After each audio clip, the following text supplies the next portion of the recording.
समन्ता चक्रवालेषु अत्रा गच्छन्तु देवता सद्धम्मं मुनिराजस्य सुनन्तु सग्गमोक्खदं धम्मश्रवण कालो अयं भदन्ता धम्मश्रवण कालो अयं भदन्ता धम्मश्रवण कालो अयं भदन्ता नमो तस् भगवतो अरहतो सम्मा सम्बुद्धस्स नमो तस् भगवतो अरहतो सम्मा सम्बुद्धस्स नमो तस् भगवतो अरहतो सम्मा सम्बुद्धस्स सत्तहि भिक्खवे धम्मेहि समन्नागतो भिक्खु आहुनेयो होति पाहुनेयो दक्षिणेयो अंजलि करनीयो अनुत्तरं पुण्यक्षेत्रं लोकस्साति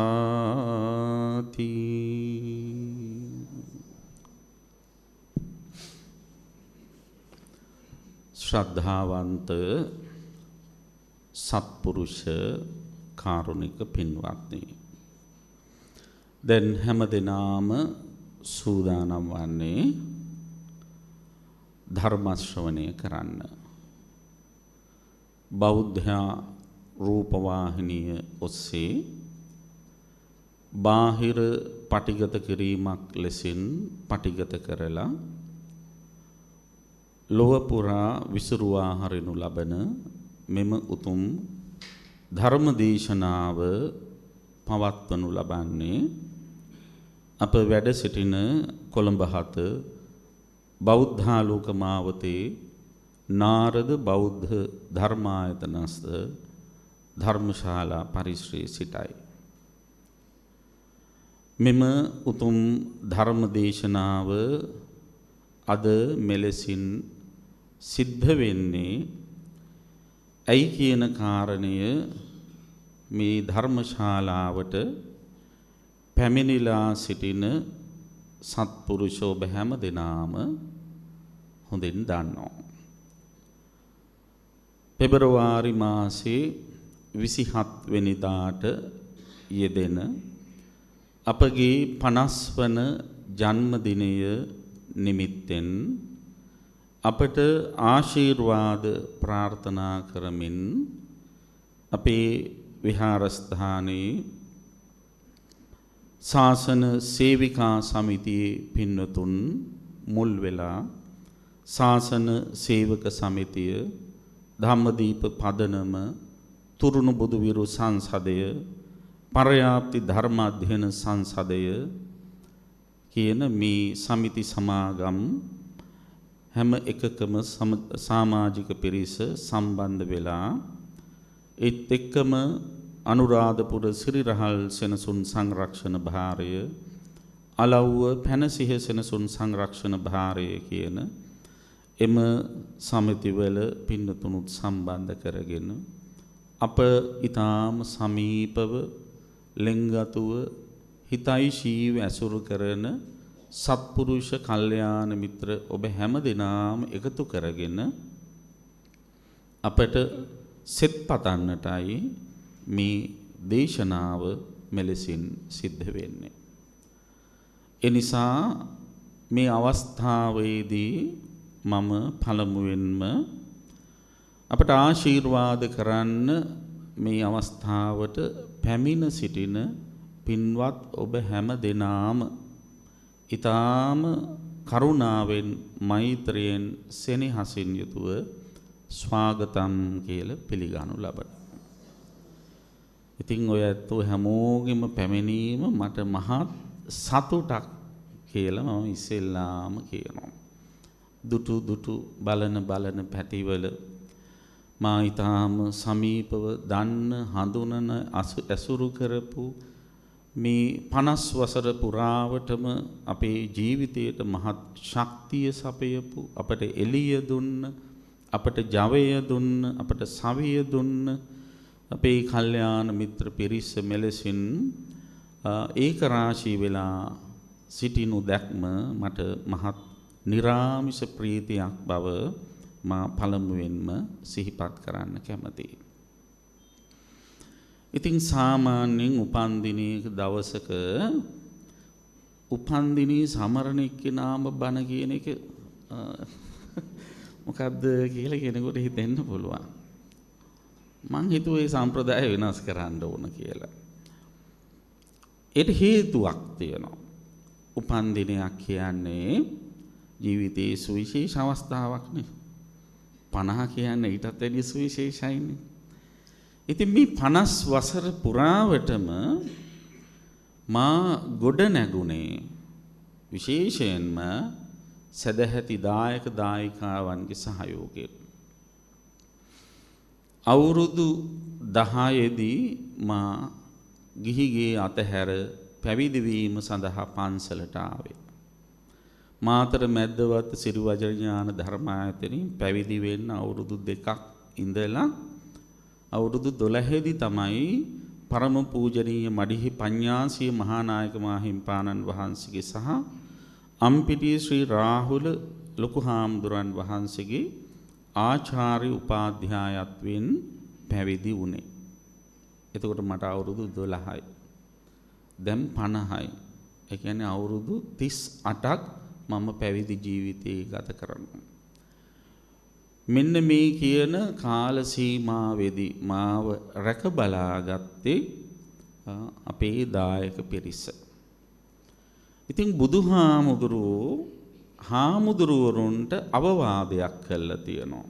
ඒ තමයි ගිහින මුප කරුන්තානං නිච්ච මාමිස දානතෝ කරෝධ ධම්ම දානේන තේසං පච්චුපකාරකං. නිරන්තරයෙන්ම චීවර පිණ්ඩපාත සේනාසන ගිලාන ප්‍රත්‍ය කියන සිව්පසයෙන් ඔබට උපස්ථාන කරන ඔබේ දායකයන්ට ප්‍රත්‍යුපකාර වශයෙන් ධර්මයෙන් සංග්‍රහ කරන්න කියලා බුදුරජාණන් වහන්සේ අපිට උගන්වලා තියෙනවා. ඉතින් අන්න ඒ බුද්ධ නියමයට අනුව මම මගේ උපන්දින සංග්‍රහය විදිහට තමයි ඔබට මේ මෙලෙසින් ධර්මයෙන් සංග්‍රහ කරන්න. ඉතින් ඊට වැඩි ඉහළ සංග්‍රහයක් වෙනත් නැත්තේ නෑ. ඉතින් ආන්න ඒ නිසා තමයි මමම මේ බණ කියන්න ඕන කියලා කල්පනා කළේ. ඉතින් මේ බණ අහන්න මෙහි පැමිණිලා සිටින හැමෝම වෙන වෙනම සිහිපත් කළ යුතු නැහැ. හැම කළොත් ලොකු වෙලාවක් යනවා බණ කියන්න වෙලාව නැහැ. ඔබ හැම දිනාම මේ වෙලාවේදී ඊටාම මෙත් සිතින් සිහිපත් කරමින් ඔබ හැම දිනාගේම පැමිණීම මට මහත් ශක්තියක් බව පවසමින් දේශනාව ආරම්භ කරන්නයි සූදානම්. ඊට ප්‍රථමයෙන්ම මීට 50 වසරකට පෙර මට මේ ත්‍රි හේතුක උත්කෘෂ්ඨ කුසල ප්‍රතිසන්ධිය ලබා දීපු මගේ දයාබර මෑණියන් වහන්සේ සිහිපත් කරනවා. අභාව ප්‍රාප්ත සාමා ගජනායක මාතාවට අමා මහ නිවන් සුවපත් වේවා කියලා ප්‍රාර්ථනා කරනවා. ඒ වගේම මගේ සුජීවත්ව වාසය කරන දයාබර පියාණන් වහන්සේ සෙච් ගජනායක පියතුමන්ට නිදුක් නිරෝගී සුව චිරජීවනයේම සැලසේවා කියලා ප්‍රාර්ථනා කරනවා. මේ 50 වසර මුළුල්ලේම මට දිරිදුන් සවිය දුන් මාව රැක බලාගත් පින්වත් දායක කාරකාදී ඔබ සෑම සියලු දෙනාටමත් සියලුම ආශිර්වාද හිමි වේවා කියලා ප්‍රාර්ථනා කරනවා. පින්වත්නි, මේ වෙලාවේ ධර්ම දේශනාව සඳහා මා ඔබට කියලා දෙන්න බලාපොරොත්තු වෙන්නේ බොහොම වටින සූත්‍ර දේශනාවක්. සූත්‍රය තියෙන්නේ අංගුත්තර නිකායේ සත්තක නිපාතේ. සූත්‍රයේ නම ධම්මඤ්ඤු සූත්‍රය. ධම්මඤ්ඤු ඤු කියන එක ඥා ධාතුවෙන් එන්නේ. ඒක ඉතින් අදහස් කරන්නේ දැනගන්නවා කියන එක. එතකොට ධම්මඤ්ඤු කියන්නේ මොකද්ද? ධර්මය දැන ගැනීම කියන එක. ධර්මය දැනගැනීමේ වටිනාකම ගැන පැහැදිලි කරන සූත්‍ර දේශනාව. අද මේ දේශනාවේදී මම ඔබට විශාල වටිනාකමක් ලබා දෙනවා. ඔබ හැම දිනම බොහෝම වටිනා පුද්ගලයෝ. මෙතන ඉන්න හැමෝම තමන්ගේ ශක්ති ප්‍රමාණයෙන් ශාසනය ආරක්ෂා කර ගැනීම සඳහා දායක වෙච්ච පිරිස. ඔබටත් මේ ශාසනය රකින්න පුළුවන්. අන්න දැන් ගොඩක් අය හිතනවා ශාසනය රකින්නේ හාමුදුරුවෝනේ අපිට ඒක අදාළ නෑනේ කියලා. එහෙම කතාවක් නෑ. ගිහි පැවිදි හැමෝටම සසුන රකින්න පුළුවන්. ඒතර කවුරු හරි කෙනෙක් ඒ සසුන රැකීමේ ක්‍රියාවලියෙහි යෙදී සිටිනවා නම් ඒ අය හඳුන්වන්න පුළුවන් ශ්‍රාවක සංඝ කියන වචනේ. ශ්‍රාවක සංඝ. එතන ඒ අනුව බැලුවාම මෙතන ඉන්නේ ඔක්කොම කවුද? ශ්‍රාවක සංඝයා. ශ්‍රාවක කියලා කියන්නේ කවුද? අසන්නා කියන තථාගත ධර්මයේ අහන කෙනාට තමයි ශ්‍රාවකයෝ කියලා කියන්නේ. එතකොට ඒ ශ්‍රාවකයන්ගේ සමූහයට කියන වචනේ තමයි ශ්‍රාවක සංඝ කියන්නේ.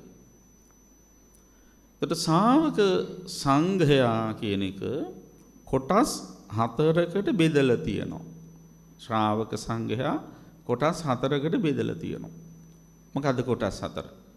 1 භික්ඛු සංඝ, 2 භික්ඛුනී සංඝ, 3 උපාසක සංඝ, 4 උපාසිකා සංඝ. නේද? අන්න එතකොට ඔය ඇත්තොත් සංඝ කියන වචනේට අයිති. දැන් එහෙම කිව්ව ගමන් එහෙනම් අපිට දානේ වන්දන්නත් chance එකක් තියෙනවනේ කියලා. දාන වලට එහෙම යන්නත් පටන් ගන්නවා. හැබැයි දානේ දෙන්නේ බික්කු සංඝ. නේද? ඉමාම් බික්කම් බික්කු සංඝස්ස දෙහිම කියලා දෙන්නේ. ඔය ඇත්තන්ට තවත් තියෙන පොයේට සිල් ගත්තාම උපාසිකා සංඝ, උපාසක සංඝ වෙලා ඒ හින්දරි දානේ දෙන්නේ මිනිස්සු. ඉතින් මෙන්න මේ සිව්වණක් පිරිසටම උරුම වෙච්ච කාර්යභාරයක් තියෙනවා. ඒ තමයි තථාගතයන් වහන්සේගේ ධර්මය ආරක්ෂා කරන එක. එතකොට ඒ ධර්මය ආරක්ෂා කරනකොට ශාසනය රැක්ක වෙනවා. ශාසනය ගත්තාම ශාසනයේ තියෙන කොටස් 3ක්. ත්‍රිවිධ ශාසනය. අපි ඒකට කියනවා පර්යාප්ති ශාසනය, ප්‍රතිපත්ති ශාසනය, ප්‍රතිවේධ ශාසනය කියලා. පර්යාප්ති ශාසනය කියන්නේ බුදුරජාණන් වහන්සේ දේශනා කරපු තථාගත ධර්මයේ ත්‍රිපිටක බුද්ධ වචනය. එතකොට ඒ ත්‍රිපිටක බුද්ධ වචනය ලෝකයේ පවතින තුරාවට ශාසනය අතුරුදහන් වෙන්නේ නැහැ. එතකොට ඒ ත්‍රිපිටක බුද්ධ වචනය ආරක්ෂා කර ගන්නට භික්ෂු භික්ෂුණී උපාසක උපාසිකා කියන මේ සිව්වණක් පිරිසම මහත් කැපකිරීමක් කරනවා. දැන් බලන්න, දැන් ඔබ මේ විදිහට බණ අහනවා. ඉතින් බණ අහන්න පිරිසේ ඉන්න හින්දා මම බණ කියනවා. නේද? ඒතර බණ කියනවා කියලා කියන්නේ මේ ධර්මය තව තවත් ජීවමාන වෙනවා. එතකොට ඔබ මේ ඇවිල්ලා තියෙන්නේ බණ අහනවා කියන මුවාවෙන් තව විදිහකට බැලුවොත් ශාසනය රකින්න ආපු ගමනක්. ශාසනයට ජවය දෙන්න ආපු ගමනක් මේ. අන්න ඒ විදිහට ඔබ ධර්මයේ අධ්‍යයනය කරනකොට බණ අහනකොට බණ කියවනකොට පොත් ලියනකොට පොත් කියවනකොට ඒ තුල පර්යාප්ති ශාසනය ශක්තිමත් වෙනවා.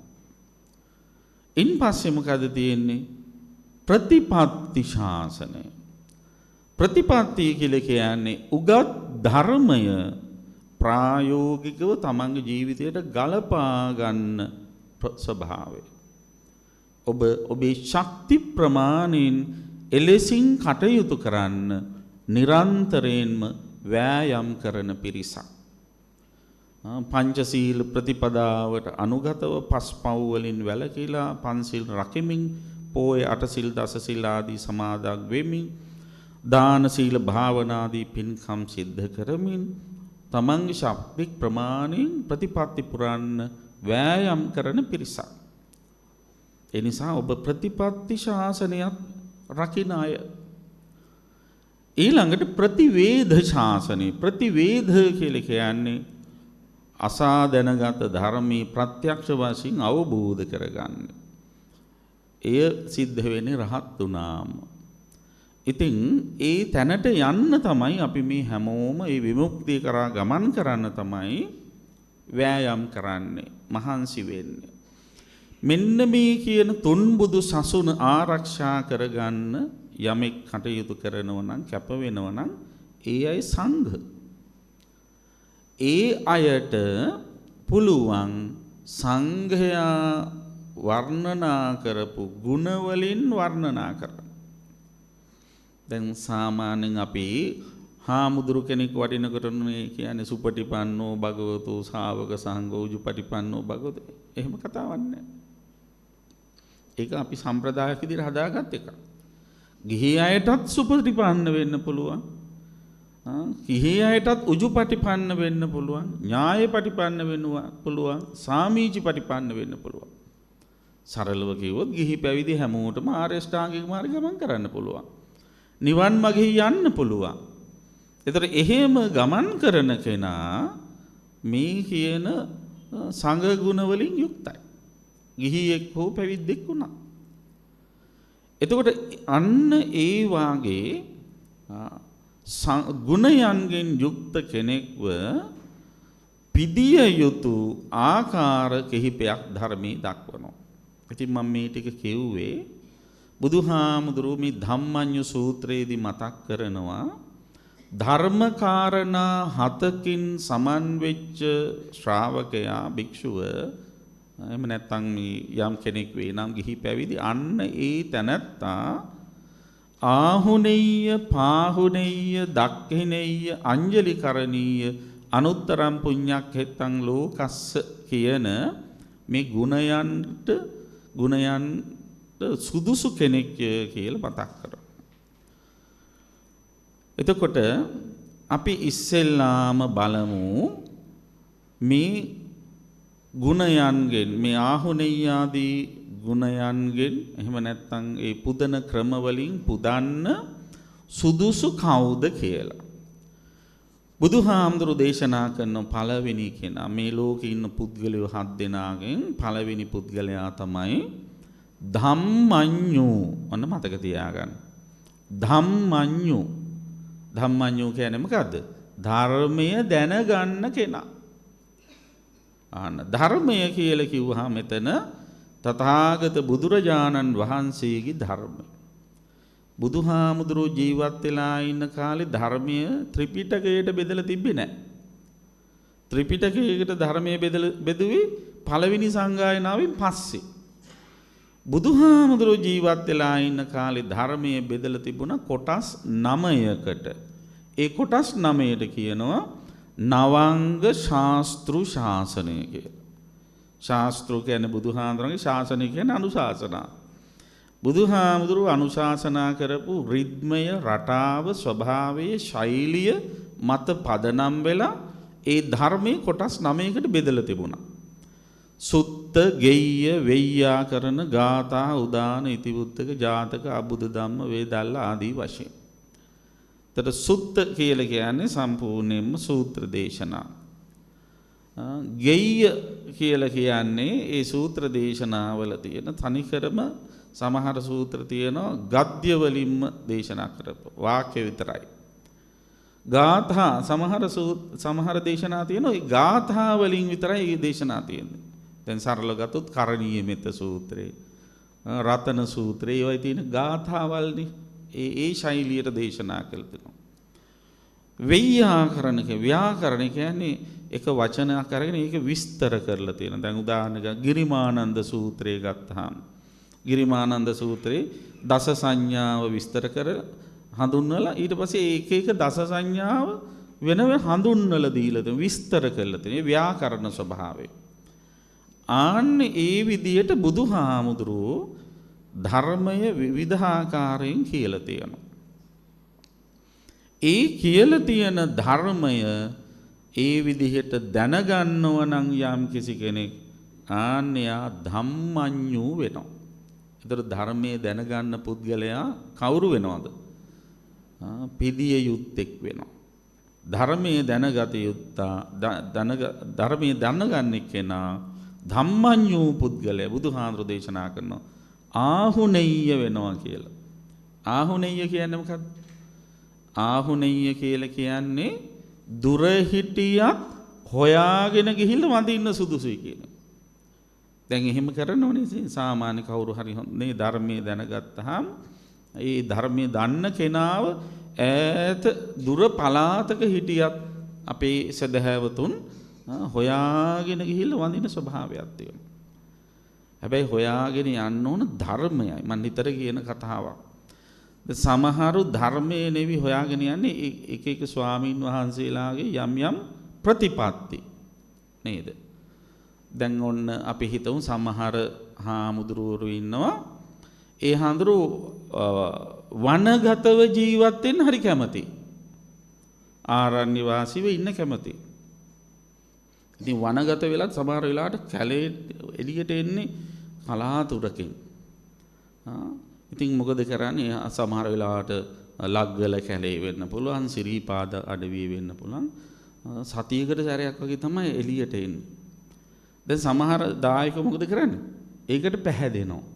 පැහැදිලා අන්න අහවල් හාමුදුරුවෝ එළියට එන දවස සඳුදා කියලා සඳුදා බස් පිටින් ගිහලා අර හාමුදුරුවෝ බලන්න හදනවා.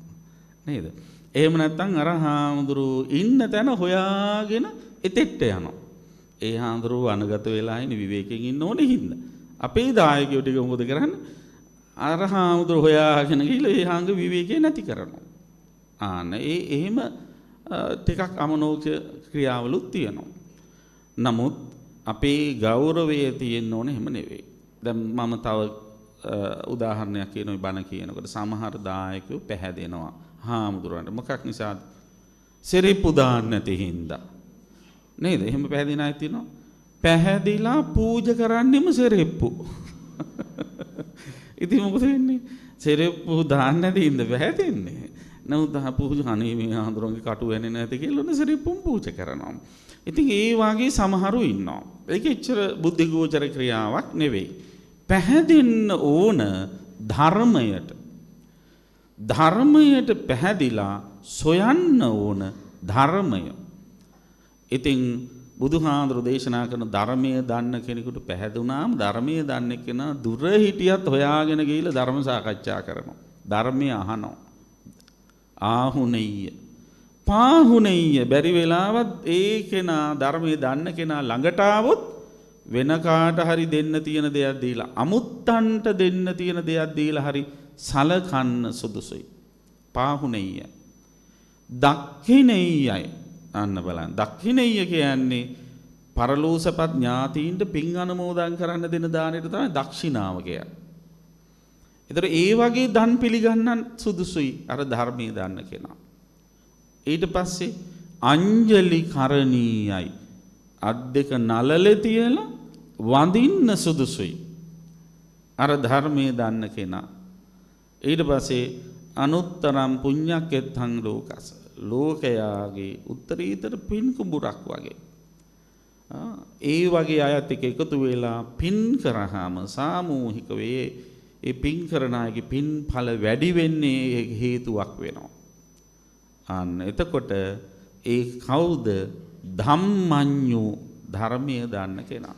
බුදුහාමුදුරුවන්ගේ නව ලෝකෝත්තර ධර්මයේ ඉගෙනගෙන පූජනීය වෙන්න ඔබට පුළුවන්.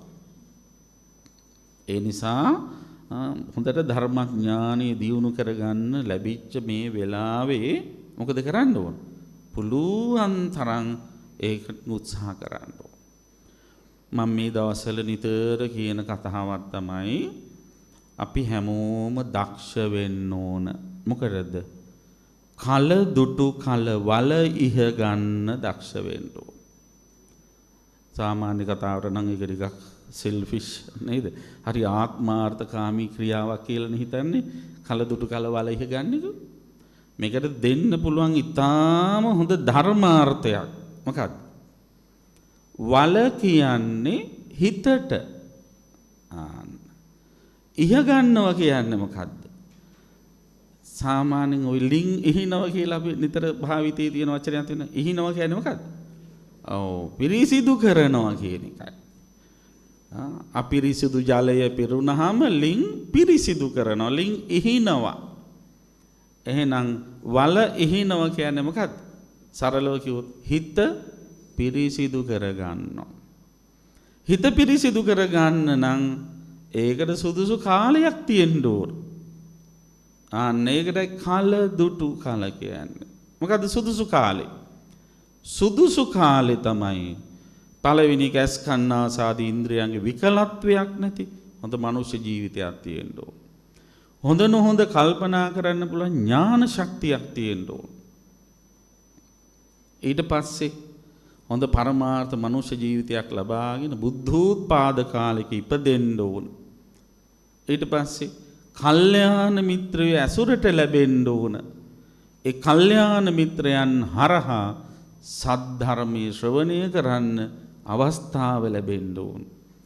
ඒ ඇසූ ධර්මය ප්‍රායෝගිකව ජීවිතයට ගලප ගන්න පුළුවන් ප්‍රදේශවල ජීවත් වෙන්න ඕන. ඒතර එහෙම භාගයක් ලැබලා තියාගන්නව නම් මොකද කරන්න ඕන? වල ඉහින්නම වෙනවා. නේද? දැන් කල හරි. කල යුත්තේ වල ඉහ ගැනීමයි. ඉතින් අන්න එහෙම වල ඉහිමේ වැඩපිළිවෙලේ එකක් තමයි බණ අහන එක. නේද? දැන් මම බණ නැමැති පිරිසිදු ජලය ඔබ වෙත ප්‍රදානය කරනකොට ඔබේ ජලය ඔබේ වල නැමැති හිතේ පුරවාගෙන වල නැමැති හිතේ තිබිච්ච අකුසල සිතිවිලි ඉවත් කරගන්න වෑයම් කරන්න ඕන. සරලව කිව්වොත් බණ අහනවා කියන්නේ වල හිනා වගේ වැඩක්. ආන්න ඒක අපි කළ යුතුයි. ඉතින් එහෙම කරනකොට ඔබ පූජනීය වෙනවා. ඔබ ධම්මඤ්ඤු කෙනෙක් වෙනවා. ඔබ ධර්මයේ දන්න කෙනෙක් බවට පත් වෙනවා. ඊළඟට ධර්මයේ දැන ගැනීමේදී තවත් එකක් තියෙනවා. දෙවෙනි එක මොකද්ද? අත්තඤ්ඤු. අත්ථ මහා ප්‍රාණතයන්. ධර්මාර්ථ දැනගන්න ඕන. ධර්මයේ අධ්‍යයනය කිරීමේදී පින්වත්නි බුදුරජාණන් වහන්සේගේ දේශනා ශෛලීන් පිළිබඳ හොඳ අවබෝධයක් අපිට තියෙන්න ඕන. බුදුහාමුදුරුවන්ගේ දේශනා ශෛලීන් දෙකක් තියෙනවා. අපි ඒකට කියනවා නීතත්ථ දේශනා, නෙය්‍යත්ථ දේශනා කියලා. නීතාර්ථ, නෙය්‍යාර්ථ. නීතාර්ථ කියලා කියන්නේ පමුණුවන ලද අර්ථය තියෙනවා. ඒ වචනය තුලම තේරුම තියෙනවා. ඒකට අමුතුවෙන් වෙනත් පිටින් වචන ගේන්න ඕනේ ඒක තේරුම් ගන්න. ඒකට කියන්නේ නීතත්ථ. නෙය්‍යත්ථ කියලා කියන්නේ පමුණුවාලිය යුතු අදහස් තියෙනවා. අපි කියන්නේ understood කියලා ආද්‍යාහාරයෙන් ගත යුතු දේවල් තියෙනවා. බැලු බැල්මට ඒක කියන වචනේ අර්ථය නෙවෙයි තියෙන්නේ යටින් ගැබ් වෙලා. අන්න එවන් අර්ථ දැනගන්න හැකියාව තියෙන්න ඕන. එතකොට ඒ විදිහට ධර්මයේ අර්ථ දන්නව නම් කවුරු හරි කෙනෙක් එයාට කියන්නේ අත්ථඤ්ඤෝ කියලා. ධම්මඤ්ඤු අත්ථඤ්ඤු ඒ අදාළ ධර්ම පදවල අර්ථය නිසි ලෙසින් දන්නවනම් එයා පූජනීය වෙනවා. ආහුණෙය්‍ය පාහුණෙය්‍ය ආදී ගුණයන්ගෙන් පුදන්න එයා සුදුස්සෙක් වෙනවා. ඊළඟ කාරණාව අත්ථඤ්ඤු දෙවෙනි එකත් අත්ථඤ්ඤු. හැබැයි එතන අත්ත කියලා කියනකොට අල්පතයන් ඉන්නේ. අත්ථඤ්ඤු අත්ථඤ්ඤු. එතන අත්ත කියලා කියන්නේ තමා කියන එක. එතකොට තමා තුල තියෙන ගුණ තේරුම් අරගෙන ඒවා වැඩි දියුණු කර ගැනීම සඳහා දක්ෂ වෙන්න ඕන. ආන්නේ පුද්ගලය පූජනීය වෙනවා. එතකොට ඔබට පූජනීය වෙන්න නම් ඔබ තුල තිබිය යුතු ගුණ පහක් ගැන ධර්මයේ දක්වනවා. ඒ තමයි පළවෙනි එක ශ්‍රද්ධාව තියෙන්න ඕන. ශ්‍රද්ධා ගුණය. බුද්ධ ධම්ම සංඝ කියන තුනුරුවන් කෙරෙහි තියෙන ශ්‍රද්ධාව. ඒතර මේ ශ්‍රද්ධාව අත්‍යවශ්‍යයි. මොකටද? අත්‍යවශ්‍යයි නිවන් මගෙහි ගමන් කරන්න. ශ්‍රද්ධාව කියන්නේ සරලව කිව්වොත් විශ්වාසයනේ. විශ්වාසය අපි හැමෝටම අවශ්‍ය කරනවා නිවන් දකිනා තුරක්. ඇයි අපි කවුරුවත් කලින් නිවන් දැකපු අය නෙවෙයි. නේද? එතකොට අපි මේ යන්න හදන්නේ කලින් නොගිහිපු තැනකට. ඉතින් ආන්න ඒ තැනට යන්න නම් අපිට තියෙන්න ඕන මොකද්ද? විශ්වාසයක්. ඒ මඟ පෙන්නපු බුදුහාඳුරකෙහි විශ්වාසය. අන්නේ විශ්වාසයෙන් අනුගමනය කරන දහමට තමයි අපි ආගම කියලා කියන්නේ. එතකොට හැම විශ්වාසයක්ම පදනම් කරගෙන කිසියම් දහමක් ක්‍රියාත්මක වෙනවා නම් ඒව ආගම වශයෙන් හඳුන්වනවා. එතකොට අන්න ඒ විශ්වාසය අවශ්‍ය නැති වෙලාවක් එනවා. ඒ ශ්‍රද්ධාව අවශ්‍ය නැති වෙලාවක් එන. දැන් බෞද්ධ අප තුල තියෙන ශ්‍රද්ධාව අපිට අවශ්‍ය නැති වෙලාවක් එනවා. මොකක්ද ඒ වෙලාව? ඒ තමයි රහත් වෙච්ච වෙලාව. ඒ නිසා රහතන් වහන්සේට කියන වචනයක් තියෙනවා අස්සද්ධෝ කියලා. රහතන් වහන්සේ ශ්‍රද්ධාවක් නැහැ. රහතන් වහන්සේට විශ්වාසයෙන් පිළිගැනීමක් නැහැ. ඇයි ඒ? ප්‍රත්‍යක්ෂයෙන් අවබෝධ කරගෙන ඉවරයි. ආයේ ඒක 아무තේ විශ්වාස කරන්න දෙයක් නැහැ. ඒතර විශ්වාස කරන අය ආගම අදහගෙන ඉන්නවා. දැන් මෙතන ඉන්නවා ඇමරිකාවේ මේරිලන්ඩ් ප්‍රාන්තයේ ඉන්න මට ගොඩක් සමීප ධර්මාචාර්යවරයෙක් අපේ කරුණාරත්න බණ්ඩ මහත්මයා. පහුගිය දවස්වල එතුමා සමග අපි සාකච්ඡා කරද්දී එතුමාගේ මුවින් පිට වුණා ස්වාමීන් වහන්සේ නිරාගමික විය හැක්කේ රහතන් වහන්සේ නමකට පමණයි කියලා. දැන් මේ නිරාගමික කතාව දැන් මේ වත්මන් කාලේ ගොඩාක් මේ ව්‍යාප්ත වෙච්ච අදහසක් නේ. ආගමක් නැහැ කියන අදහස. හරි ආගමක් නැති වෙන්න ඕන නම් එයා රහත් වෙලා ඉන්න ඕන. එහෙම නැත්නම් රහතන් වහන්සේලා විතරයි ඒ විදිහට විශ්වාසයෙන් පිළිගන්නේ නැතුව ප්‍රත්‍යක්ෂයෙන් අවබෝධ කරගෙන පිළිගන්නේ. ඉතින් ආන්න ඒ தത്വයටපත් වෙන්න නම් අපිට අර විශ්වාසයෙන් පිළිගැනීමේ මට්ටම ප්‍රාථමික අවස්ථාවේදී අවශ්‍ය වෙනවා. ශ්‍රද්ධාව. ඊළඟට සීලය. අප තුල සීලයක් තියෙනවා. ඒක ගැන අපිට තක්සේරුවක් තියෙන්න ඕන. මගේ සීලය මේ වගේ කියලා. ශ්‍රුත ගුණය බහුශ්‍රුත භාවය බණ අහලා හොඳට දැනුවත් වෙලා ඉන්න ඕන. ඡාගී ගුණය පරිත්‍යාගශීලී වෙන්න ඕන. ප්‍රඥා ගුණය ප්‍රඥාවන්ත වෙන්න ඕන. අන්න තමා තුල තියෙන ශ්‍රද්ධා සීල සුතචාග පඤ්ඤා කියන මේ ධර්මතාවල මට්ටම මොන වගේද කියලා තේරුම් අරගෙන අඩු නම් වැඩි කරගෙන අවශ්‍ය ප්‍රමාණයට රඳවා ගන්නව නම් කවුරු හරි කෙනෙක් එයා පූජනීයයි. අන්න සමහර අයගේ ශ්‍රද්ධාව තියෙන මොන වගේද? අවශ්‍ය මට්ටමට වඩා වැඩි. ශ්‍රද්ධාව අධිකයි. එතකොට ප්‍රඥාව අඩු වෙනවා, මෝඩ වෙනවා. සමහරුන්ගේ ප්‍රඥාව අවශ්‍ය මට්ටමට වැඩි. එතකොට මොකද කරන්නේ? එතකොට තක්කඩිගහම් කරනවා. මොනවා හරි සැලසුම් හද කපටිගහම් කර ඉන්නවා. එතකොට මේ ශ්‍රද්ධාව ප්‍රඥාව සමබර වෙන්න ඕන. ඒකට කියනවා ධර්ම ඉන්ද්‍රිය සමතාව කියලා. ඉතින් අන්න ඒ කියන ඉන්ද්‍රිය ධර්මයන් Taman තුල තියෙන මට්ටම තේරුම් අරගෙන සත්‍ය අවබෝධයට ප්‍රමාණවත් වෙන්නට ඉන්ද්‍රිය ධර්ම දියුණු කරගත්තොත් එයා පූජනීය වෙනවා. ඒකට කියනවා අත්තඤ්ඤු දෙවනොත් කාරණා තුනක් කිව්ව. ධම්මඤ්ඤු අත්තඤ්ඤු අත්තඤ්ඤු. ඊළඟට මත්තඤ්ඤු හතරවෙනි එක. මත්තඤ්ඤු කියන්නේ මොකද්ද? මත්ත කියලා කියන්නේ ප්‍රමාණය කියන එක. මාත්‍රය. ප්‍රමාණය දැන ගැනීම. කුමක් සම්බන්ධයෙන් ප්‍රමාණය දැනගන්නවද? චීවර, පිණ්ඩපාත, සේනාසන, ගිලාන ප්‍රත්‍ය කියන සිව්පසේ භික්ෂුන් වහන්සේලා විදියට ගත්තොත් උන්වහන්සේලා ඒවායේ ප්‍රමාණය දැනගෙන ඒව පරිහරණය කරන්න ඕන. ඒවයි ප්‍රමාණය දැනගෙන පරිහරණය කරන්නේ නැතුව අප්‍රමාණව ඒව පරිහරණය කරන්න ගියොත් අනිත් අයගේ චෝදනාවට ලක් වෙනවා. දැන් සරල උදාහරණයක් කියනවා. දායකයෝ හාමුදුරුවෝ 5 නමකට දාන ගේනවා. ඉතින් දාන ගේනකොට 5 නමට ගැලපෙන විදිහටයි පන්සලේ අනිත් අයට ඉන්න විදිහටයි ගලපලා ගේන්නේ. කවුරු හරි හාමුදුරුවෝ කෙනෙක් ඉන්නවා. ඉතින් මේ හාමුදුරුවෝ මොකද කරන්නේ? පාත්‍රය අල්ලගෙන ඉන්නවා. එතකොට දැන් දායකයා දාන බෙදනවා. බෙදන ගමන ඉතින් පළවෙනි හැන්ද බෙදුවා, දෙවෙනි හැන්ද බෙදනකොටත් සතුටුයි. හාමුදුරුවෝ අත වහන්නේ නැහැ. හාමුදුරුවෝ මත්තඤ්ඤු නෑ දැන්. සීමාව ඉක්මවා දැන් ගන්නවා. දායකයට දැන් හරි ප්‍රශ්නයක් ගෙන ආපු ටිකක් දැන් මේ හාමුදුරුවෝ ගන්න තාලට අනිත් අයටත් ඉතුරු වෙන ගන්න නැද්ද දන්නේ නැහැ කියලා ඔන්න ප්‍රශ්නයක් එනවා.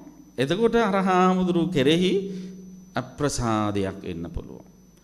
හාමුදුරුවෝ විතර නෙවෙයි ගිහි ඔබටත් එක බලංගුයි නේද? කොහේ හරි ගිහිල්ලා බුෆේ එහෙම දාලා තියෙනකොට බෙදා ගන්නකොට මගේ පිටිපස්සෙන් තවත් ලොකු පොලිමක් ඉන්නවා කියලා හිතලා තමයි බෙදා ගන්න ඕනේ නේද? නැත්තම් එහෙම මත්ඤ්‍යතාව නැති වුණොත් අනිත් අයගේ චෝදනාවට ලක් වෙනවා.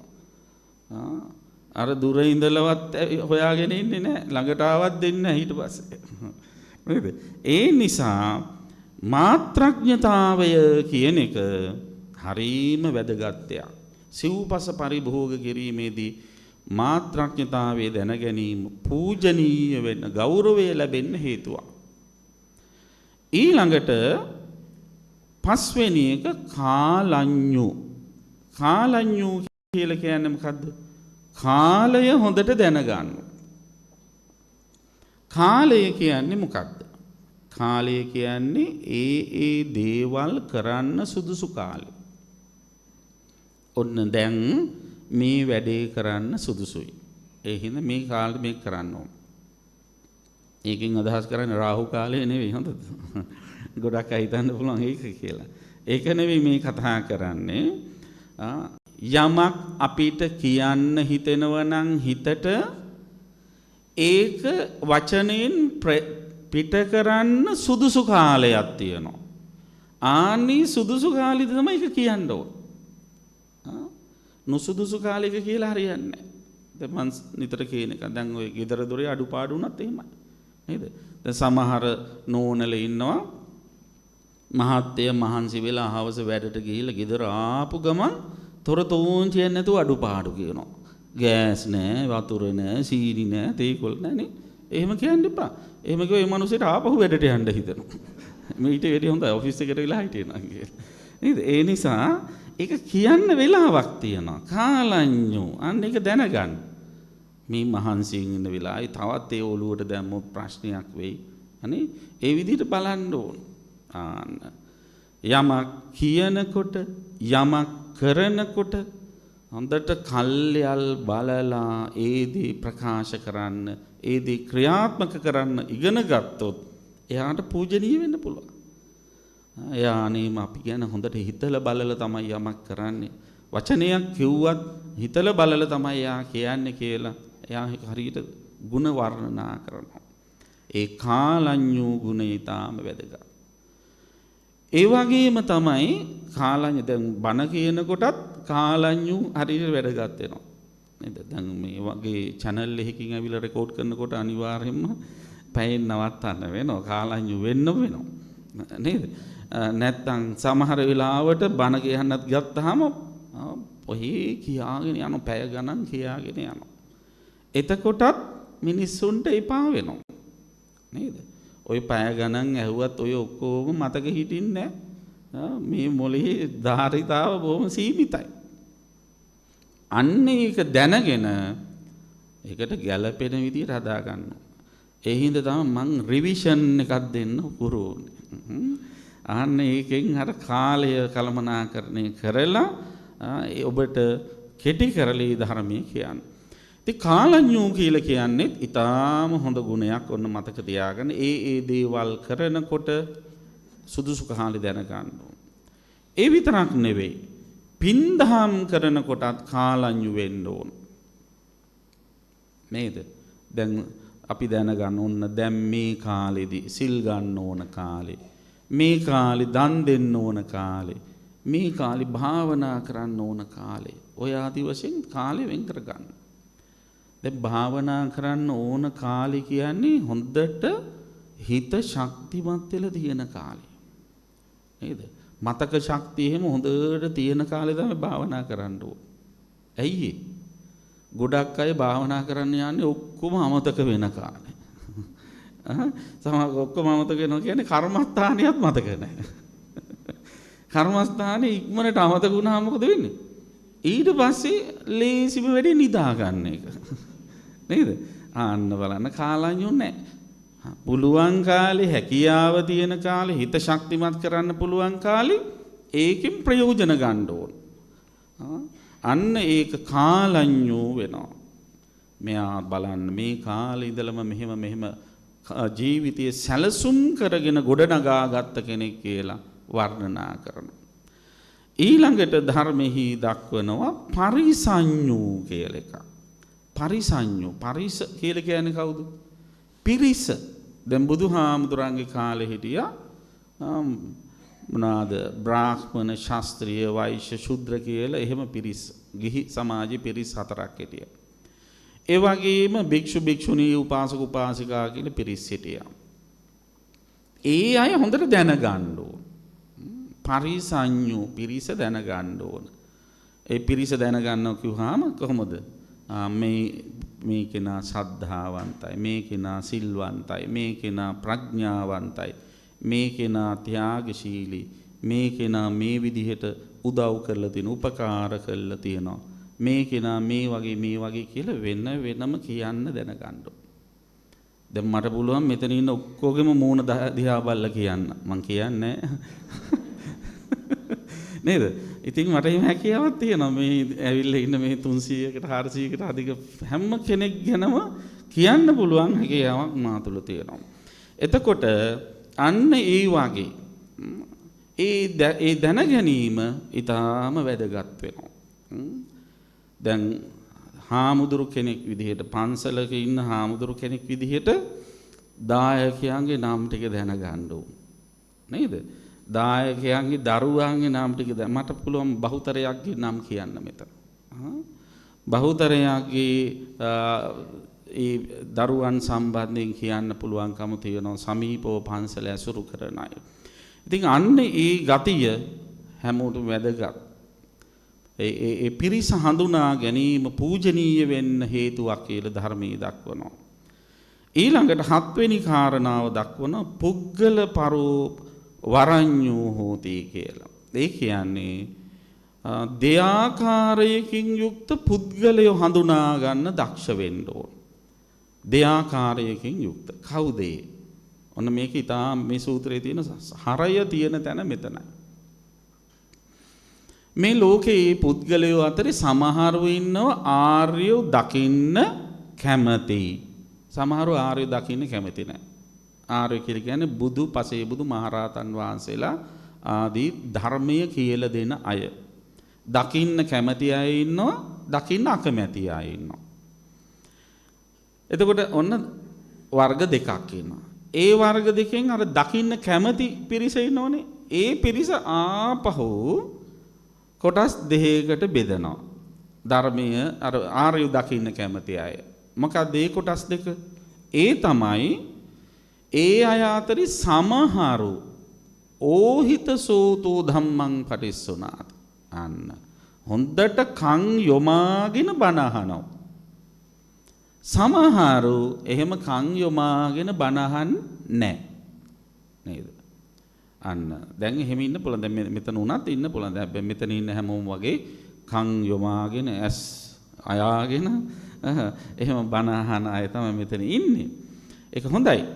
එතකොට සමහරු ඉන්න දැන් බණ කියන තැනකට ගියාම නේද? සමහරු ඕහිත සූත නැහැ. යොමු කළ කන් ඇතිව බණ අහන්නේ වෙන වෙනව කල්පනා කර කර කම්මැලි හිතුනොත් ස්මාර්ට් ෆෝන් එක අතට අරගෙන නේද? ඒක දිහා බලාගෙන තමන්ට රිසිදි වැඩක් කරමින් කටයුතු කරන අය ඉන්නවා. එතකොට ඔන්න කන් යොමා බණ අහන පිරිස. ඒ කට්ටිය තමයි හොඳ. ඊට පස්සේ කන් යොමා බණ අහන අය අතරෙත් දෙපිරිසක් ඉන්නවා. කවුද ඒ දෙපිරිස? දැන් මෙතන ඉන්න හැමෝම කන් යොමා බණ අහන අයනේ. හැබැයි මං හිතනවා මෙතන ඉන්න ඊළඟට කියන්න හදන දෙපිරිස නා. ඔක්කොම එහෙම නෙවෙයි. මොකද්ද? පළවෙනි කට්ටිය තමයි මේ කන් යොමා බණ ඇහුවට සමහරුන්ට අහන බණ මතක නෑ. නේද? ඒ බණ කන් යොමා බණ අහන අයගෙනුත් එක කොටසකට තමයි මතක හිටින්නේ. ආන්න ධර්මය මතක හිටින පිරිසක් ඉන්නවා. හරිද? ඒ ඔන්න ඒ මතක හිටින කට්ටිය තමයි ඒ පිරිසෙන් හොඳ ඉහළ වරඤ්ඤු කියලා කියන්නේ ඒ පුද්ගලයන් අතර ඉහළ කෙනා කියන එකයි. ඊට පස්සේ දැන් මේ මතක හිටින පිරිස ඉන්නවනේ. ඒ මතක හිටින පිරිස අතරේ ආයි කොටස් දෙකක් බෙදනවා. ඒ පිරිසත් කොටස් දෙකකට බෙදනවා. මොකද කොටස් දෙක? ඒ කොටස් දෙක තමයි සමහරු මතක තියාගත් බණ අර්ථ විමසනවා. සමහරු මොකද කරන්නේ? හරි ෂෝක් බණක් කිව්වා කියලා ගෙදර යනවා. එච්චරයි. ආයි විමසිල්ලක් නැහැ. ගෙදර ගිහිල්ලා විමසිල්ලකුත් නැහැ. අන්න අර්ථං උපපරික්ඛති කියලා අර්ථය විමසනවා සමහරු අර්ථ විමසන්නේ නැහැ. ඒතර ඒ දෙදෙනා අතරින් අර්ථ විමසන කෙනා තමයි උසස් කියලා ධර්මයේ දක්වනවා. ඊට පස්සේ අර්ථ විමසන අයත් ආයි කොටස් දෙකකට බෙදනවා. මොකද ඒ බෙදිල්ල? ඒ තමයි අර්ථ විමසමින් සමහරෙක් ධම්මානුධම්ම ප්‍රතිපන්න වෙනවා. සමහරෙක් එහෙම ධම්මානුධම්ම ප්‍රතිපන්න වෙන්නේ නැහැ. අර විමසපු ධර්මයට අනුව තමන්ගේ ජීවිතේ හැඩගස්ව ගන්නෙ නෑ කෙනෙක්. අනිත් එක්කෙනා හැම නෙවෙයි, අර විමසපු ධර්මයට අනුව තමන්ගේ ජීවිතේ හැඩගස්ව ගන්නවා. අර්ථ විමසනවා. අන්න එමෙ හැඩගස්ව ගන්න ධර්මානුධර්ම ප්‍රතිපන්න වෙන කෙනා තමයි උසස්. ඊට පස්සේ අවසාන කෙනා කවුද? ධර්මානුධර්ම ප්‍රතිපන්න වෙන අයත් දෙන්නෙක් ඉන්නවා. මොකද්ද දෙන්නාගේ විශේෂත්වය? එක්කෙනෙක් අත්තහිතාය පටිපන්නෝ නොපරහිතාය. තමන්ගේ වැඩ ටික විතරයි එයා කරන්නේ. ධර්මානුධර්ම ප්‍රතිපත්ති වෙලා මේ දුර්ලභ ලැබිච්ච මනුෂ්‍යාත්මයෙන් මේ ආත්මෙම කොහොම හරි ගොඩ යන්න ඕන, මට බෑ ඔය අනිත් අය එක්කගෙන යන්න කියලා. හරි අනිත් අය ගැන බලන්න මට වෙලාවක් නැහැ කියලා. හරි තමන් ගැන හිතාගෙන තමන් පොඩ්ඩක් ඒක ආත්මාර්ථකාමී ස්වභාවය. තමන්ගේ දියුණුව විතරයි හිතන්නේ. තමන් අධ්‍යාත්මික දියුණු වීම ගැන විතරයි කල්පනා කරන්නේ. අන්න අත්තහිතාය තමන්ගේ හිත සුව පිණිස කටයුතු කරනවා. නොපරහිතාය අනිත් අයට උදව් කරන්නේ නැහැ. එතකොට දෙවෙනි එක්කෙනා මොන වගේද? අත්තහිතාය පටිපන්නෝ පරහිතාය. ආත්මාර්ථය පිණිසත් කටයුතු කරනවා, ස්වාර්ථය පිණිසත් කටයුතු කරනවා. එයා තමන්ගේ අධ්‍යාත්මික දියුණුවත් ඇති කර ගන්නවා, අනිත් අයටත් අධ්‍යාත්මිකව දියුණු වෙන්න උදව් කරනවා. ආන්නේ පුද්ගලයෝ ටික අපි හඳුන ගන්න ඕන. එතකොට ඔන්න මේ ශාසනයේ ඉන්න පුද්ගලයෝ වර්ග ටිකක්.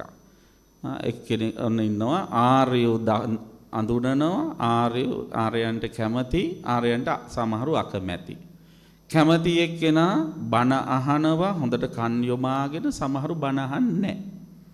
බණ අහන කෙනාගේ ස්වභාව දෙකක් තියෙනවා වර්ග දෙකක් ඉන්නවා. බණ අහලා මතක තියාගන්නවා සමහරු මතක තියාගන්නේ මතක තියාගන්න එක්කෙනා ආයි කොටස් දෙකකට බෙදනවා. මොකද්ද කොටස් දෙක? අර්ථ විමසනවා සමහරු අර්ථ විමසන්නේ නැහැ. අර්ථ විමසන එක්කෙනත් ආපහු කොටස් දෙකකට බෙදනවා. කොහොමද? ධර්මානුධර්ම ප්‍රතිපන්න වෙනවා සමහරු ධර්මානුධර්ම ප්‍රතිපන්න වෙන්නේ නැහැ. ධර්මානුධර්ම ප්‍රතිපන්න වෙන එක්කෙනත් ආපහු කොටස් දෙකකට බෙදනවා. මොකද්ද? තමන්ගේ හිත සුව පිණිස පවතිනවා. තමන්ගේත් අනුන්ගේ දෙගොල්ලගේම හිත සුව පිණිස පවතිනවා. එතකොට ඔය කියපු අයගෙන් උතුම්ම කෙනා කවුද? අන්තිම කෙනා තමන්ගේ හිත සුව පිණිසත් පවතින අනිත් අයගේ හිත සුව පිණිසත් පවතින අය.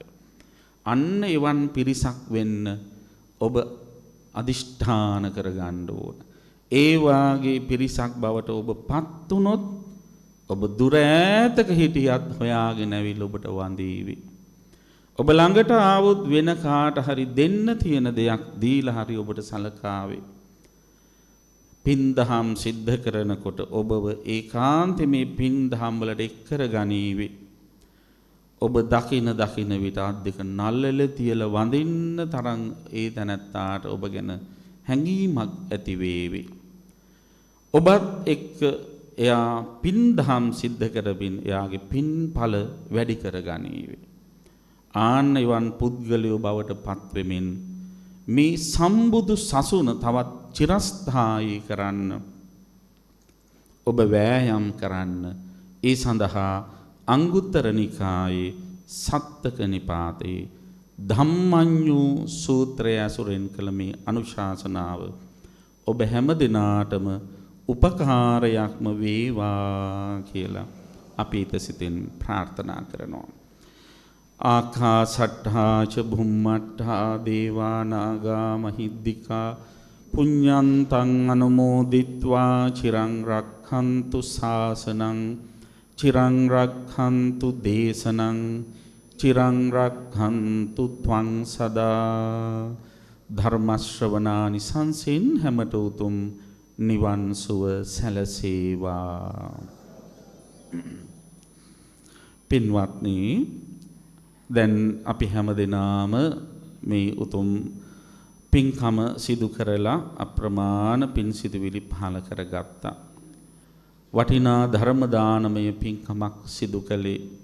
ඔබ හැමදෙනාම කෘතවේදීත්වයෙන් අපිට ආශිර්වාද කරන්න මේ ස්ථානයට පැමිණිලා පන්සිල් සමාදන් වෙලා බුද්ධ වන්දනා සිද්ධ කරලා ඒ වගේම ධර්ම ශ්‍රවණය කරලා මේ සියලු ආකාරයෙන් රැස් කරගත් උදාරතර කුසල ශක්තිය ඔබ අප හැම දිනාගෙම පරලෝසපත් සියලු ඥාති හිත මිත්‍රාදීන්ට අනුමෝදන් කරමු.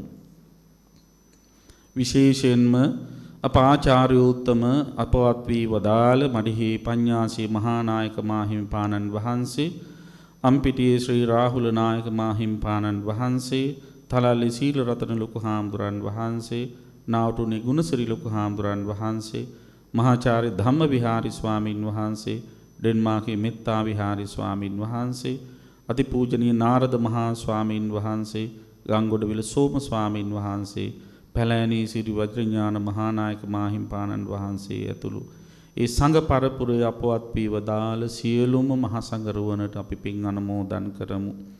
ඒ වගේම අපේ නාරද බෞද්ධ ධර්මායතනයේහි උන්නතිය වෙනුවෙන් අප්‍රමාණ කැපකිරීම සිදු කරලා අභාව ප්‍රාප්ත වූ වින්කමාණ්ඩ නොයල් ප්‍රනාන්දු මැතිතුමන් පෙරටු කරගත් සත්පුරුෂ දායක කාරකාදී පින්නතුන් හැම දිනාටම පින් අනුමෝදන් කරමු.